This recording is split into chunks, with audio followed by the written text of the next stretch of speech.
I didn't tell anyone my baby's name, not my mother, not my sister, not even my husband. My sister Audrey stole the first name I ever chose for a child. I was 7 months pregnant when I told my family at Sunday dinner that his name would be Jonah, after our grandfather. He was the only person in my family who made me feel like I mattered. Audrey wasn't pregnant. She smiled across the table and said it was beautiful. 2 months after my son was born, she announced her pregnancy and told everyone the baby's name was Jonah. I renamed my son Oliver because my mother called and said to let Audrey have it. She was having a difficult pregnancy and needed something to look forward to. 3 years later, I got pregnant again. This time, nobody would know until I was holding my baby. I chose her name alone, wrote it on a piece of paper, sealed it in an envelope, and locked it in my desk at work. Not a drawer at home. Not somewhere my husband might stumble on it. My office desk, behind a lock only I had the key to. Audrey started asking immediately. Every dinner, every text, every phone call. Have you picked a name yet? Just tell me so we don't overlap. As if Jonah was an accident and not a theft. I told everyone we were keeping it a surprise. My mother pushed harder. Just tell your sister. She's trying to be respectful this time. I smiled and said nothing. My husband asked once. Privately. I said no. He looked hurt. You don't trust me? I looked him in the eyes. You told Audrey about Jonah and I had to rename my son. He went quiet and never brought it up again.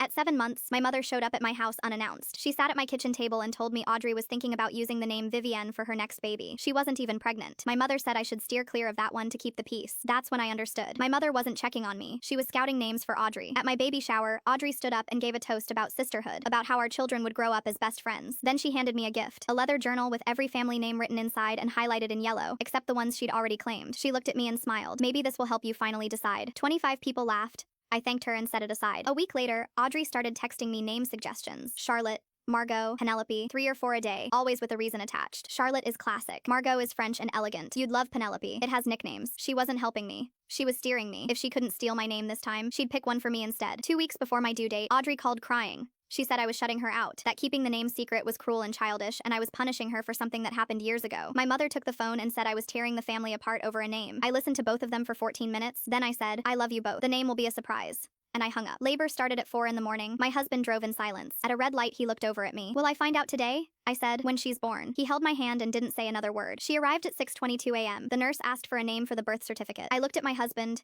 Vivienne, after Nana. His eyes filled instantly. Our grandmother, the woman who taught me to read, who let me sleep in her bed during thunderstorms, who died when I was 12 and left a hole nothing ever filled. He whispered it back to me. Vivienne. Then he kissed her forehead. My mother walked in first, already smiling. So, what's my granddaughter's name? Vivienne. The smile disappeared. You can't use that. I told you Audrey wanted it. Audrey isn't pregnant. She doesn't get to reserve names for children that don't exist. And Nana's name is not yours to hand out. Audrey showed up 20 minutes later. She saw the name on the whiteboard and went pale. You're kidding me. No. Mom told you I wanted that name. And Nana was my grandmother too. You took Jonah from me. You don't get to take Vivienne. She looked at our mother for support. My mother opened her mouth, then closed it. She looked at the baby. She looked at me. And for the first time in my life, she didn't choose Audrey. Audrey left without holding her. My mother stayed. She picked up Vivienne, looked down at her face, and said very quietly, she looks just like her. She meant Nana.